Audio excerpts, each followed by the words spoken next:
ویسے میں حیران رہ گیا ہوں. میں ویسے پہلے بھی کہتا تھا اپنی لیڈرشپ کو کہ جن پہ آپ بھروسہ کر رہے ہیں یہ تکیے جو ہے نا یہ اس طرح کے نہیں ہیں. یہ ایک نہ ایک دن آپ کو پتہ چلے گا. دیکھیں بات یہ ہے کہ میں ایک بات بتاؤں کہ یہ ایک عجیب سا سلسلہ چلا ہے یا ایک رواج بن گیا ہے, فیشن ہو گیا ہے کہ آپ پریشرائز کریں عدالتوں کو اور اپنی مرضی کے فیصلے لے لیں. اور یہ جو طریقہ کار ہے یا وتیرہ ہے یہ پی ٹی آئی نے اپنایا ہوا ہے. جس طرح ان ججوں کی ٹرولنگ کی گئی پچھلے دنوں میں یا ہمیشہ کی طرح, چاہے وہ الیکشن کمیشن ہو یا کوئی بھی ادارہ ہو یا آرمی کو بھی نہیں چھوڑا انہوں نے, تو یہ میں سمجھتا ہوں یہ چیز ختم ہونی چاہیے. جو میرٹ ہے اس پہ چلنا چاہیے. ایک ججمنٹ آئی ہے اور اس ججمنٹ کے ساتھ کنوکٹ ہوتے ہیں, اس کے بعد ایک اپیل ہے پینڈنگ پڑی ہوئی ہے. تو میں سمجھتا ہوں ایک روٹین میں اگر معاملہ چلیں, ایک طریقہ کار کے ساتھ چلیں, تو بھی سپریم کورٹ نے اس کو ٹیک اپ کر لیا. مجھے تو سمجھ نہیں آتی کہ یہ کس طرح ایک لوگ پھر باتیں کرتے ہیں کہ ایک لاڈلا ہے جس کے لیے سارا کچھ ہو رہا ہے. تو میں سمجھتا ہوں کہ ایک ایسا شخص جس نے بہت زیادہ پاکستان کو ڈیمیج کیا ہے, ہمارے سارے اداروں کو اس نے انڈرمائن کیا ہے یا ان کو کمزور کیا ہے, تو میں سمجھتا ہوں کہ اس قسم کی چیزیں ہوں گی اور کہیں نہ کہیں سے وہ اس کو لاڈلا پان اس کا نظر آئے گا. تو وہ چیزیں کوشچن کھڑی کرتی ہیں. تو کوشچن تو آتے ہیں, سوال کھڑا ہوتا ہے سسٹم کے اوپر. تھوڑا سا گفتگو کو آگے بڑھا لیتے ہیں. اعتزاز احسن صاحب ابھی موجود تھے. سوال کیا میں نے کہ پیپلز پارٹی بھی کہہ رہی ہے ہم احتجاج کریں گے, جمعیت علماء اسلام, MQM, یہ سبھی وہ سیاسی جماعتیں ہیں جو آپ لوگوں کے ساتھ پچھلے 16 ماہ حکومت میں رہی. اب احتجاج کس کے خلاف ہے؟ تو وہ کہتے ہیں جی کہ جتنی بھی یہ ساری پالیسی میکنگ تھی وہ تو آپ کی جماعت اس کے لیے ذمہ دار تھی. تو وہ کہہ رہے ہیں کہ احتجاج تو ہمارا بنتا ہے, ہم احتجاج کریں گے, عوام کے ساتھ آواز اٹھائیں گے, آپ لوگ ذمہ دار ہیں. ویسے میں حیران رہ گیا ہوں. میں ویسے پہلے بھی کہتا تھا اپنی لیڈرشپ کو کہ جن پہ آپ بھروسہ کر رہے ہیں یہ تکیے جو ہے نا یہ اس طرح کے نہیں ہیں. یہ ایک نہ ایک دن آپ کو پتہ چلے گا. اب یہ بتائیں کہ یہ کبھی ہوا ہے کہ یہ ایک اتحادی حکومت تھی, تو اتحادی حکومت میں جو میجر شیئر تھا وہ ان کے پاس تھا, پیپلز پارٹی کے پاس تھا, JUI کے پاس تھا, سب کے پاس تھا. تو اب فیصلے یہاں تو بات ہوتی ہے کولیکٹیو وزڈم کی, کولیکٹیو رسپانسبلٹی کی. کیبنٹ جو بھی ہوتا تھا کیبنٹ میں ہوتی, کبھی انہوں نے بات وہاں کی پالیسیز کی بات. ہمارے ٹائم پہ تو اس طرح نہیں ہوا.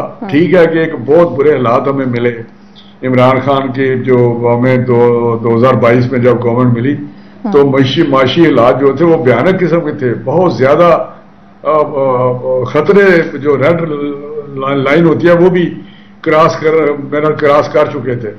تو وہ تو بڑی مشکل سے شہباز صاحب نے رات دن محنت کر کے وہاں سے اس خطرے کو ٹالا, دیوالیہ پن سے بچایا اور کوشش کی کہ عوام پہ کم. سر آپ کو نہیں لگتا کہ دیوالیہ سے بچایا, ملک کو ڈیفالٹ ہونے سے بچایا, یہ والی لائن جو ہے وہ اب عوام مزید نہیں لیں گے؟ اس بات سے اب عوام کو کوئی سروکار نہیں کہ آپ نے ملک کو کس سے بچایا. عوام کی بجلی کے بلوں کا جو معاملہ ہے سر, وہ میرا خیال ہے وہ جو آپ جو ریڈ لائن کہہ رہے ہیں نا اس کو بہت زیادہ کراس کر گیا.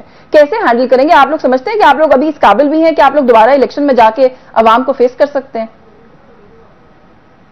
نہیں, بالکل عوام میں شعور ہے, عوام کو پتہ ہے. لیکن اگر اس قسم کی پارٹیز بات کریں گی, لیکن ہم تو خود کہتے ہیں کہ یہ جو بجلی کے بلوں میں اضافہ ہوا ہے کیئر ٹیکر آنے کے بعد وہ ناقابل برداشت ہے لوگوں کے لیے, اس میں کوئی شک ہی نہیں. ہمارے جذبات, ہماری سوچ, ہماری فیلنگ وہی ہے. لیکن ایک خاص سر IMF کے ساتھ اگریمنٹ کے بعد عمران خان صاحب نے جو کچھ طے ہوا تھا وہ سارا کچھ عوام کو پاس آن نہیں کیا, تب بھی آپ نے تنقید کی. اب نگران حکومت اسی معاہدے کے تحت پاس آن کر رہی ہے تو بھی آپ کہتے ہیں نگران حکومت نے کیا, اب بھی آپ تنقید کر رہے ہیں. ہم نے نہیں وہ معاہدے کیے تھے. میری بات سنیں آپ, اس طرح آپ کو پتہ سارا. اگر آپ 13 سے 18 بہت پرانی چھوڑے, میاں نواز شریف صاحب کی حکومت نے جب بھی آئی ہے انہوں نے بہت زیادہ کام کیا ہے. 13 سے 18 کی ہماری ایک ہسٹری خدمت کی, ایک ہسٹری اکنامک پالیسیز کی سب کے سامنے ہے. 13 میں ہمیں جس طرح سرکولر ڈیٹ ملا, جس طرح ہمیں انفلیشن ملا, جس طرح ہمیں ریزروز ملے, وہ بجلی 20 گھنٹے لوڈ شیڈنگ تھی تو ہم نے ختم کی, ہم نے خوشحالی دی, ہم نے پروگریس کیا, ہم نے انفراسٹرکچر دیا. تو یہ باتیں 18 تک 17 تک ساری میاں نواز شریف صاحب کی قیادت میں ہوئی ہیں.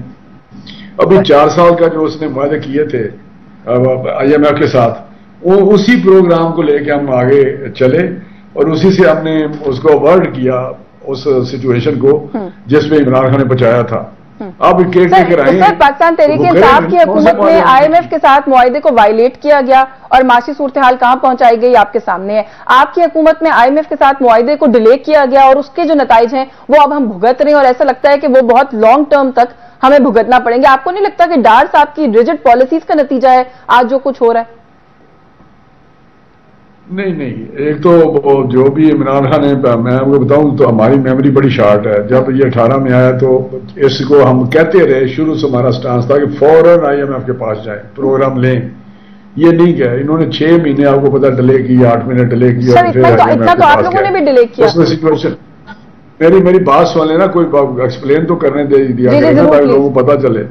جب اتنے ہم ولنریبل ہو گیا اکنامیکلی تو پھر وہ گئے تو انہوں نے اپنی مرضی کی کنڈیشن دے دی ان کو اور پھر یہ سائن کر کے اس پہ آ گئے. پھر وہی سائن انہوں نے آخری دنوں میں وائلیٹ کیا, جس سے ہماری کریڈیبلٹی اروڈ ہوگی, جس سے ہمارا ٹرسٹ جو تھا وہ ختم ہو گیا اس ادارے کے ساتھ. تو جب ہم آئے ہیں تو ہم نے کوشش کی پروگرام لینے کی, تو انہوں نے کہا جی آپ کی تو کریڈیبلٹی نہیں ہے, آپ تو معاہدے کر کے مکر جاتے ہیں. یہ آپ کو ساری ہسٹری کو پتہ ہونا چاہیے نا. PMLN کا جو ریکارڈ ہے بڑا, ایک میرا خیال ہے 40 ایئرز ریکارڈ ہے میاں نواز شریف کا. جہاں بھی وہ بیٹھے ہیں انہوں نے وہاں پہ کام کر کے دکھایا ہے. شہباز صاحب نے محنت کی ہے. چلے سر, آپ لوگوں کا کانفیڈنس ہے, اسی کانفیڈنس کی بنیاد پر یہ سوال پوچھ لوں اگر الیکشن ابھی ہوتے ہیں, جو بھی وقت دیا جا رہا ہے الیکشن کا, آپ سمجھتے ہیں کتنی سیٹس آپ لوگ نکال سکیں گے؟ آپ لوگ ایک بڑی سیاسی جماعت ہیں.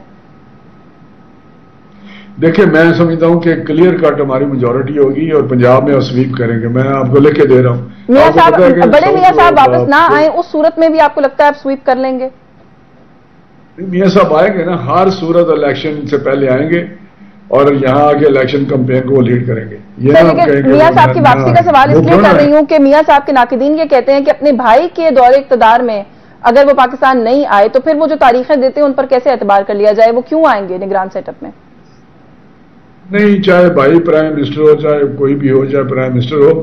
جب یہ prime minister sitting prime minister تھے, جب اس میں ان کو جھوٹے کیس بنائے گئے 17 میں, اقامہ پہ ان کو ڈسکوالیفائی کیا گیا, JIT بنی, اس میں یہ پیش ہوتے رہے, اپنی فیملی کے ساتھ پیش ہوتے رہے, اپنی پوری فیملی کے ساتھ, سٹنگ پرائم منسٹر.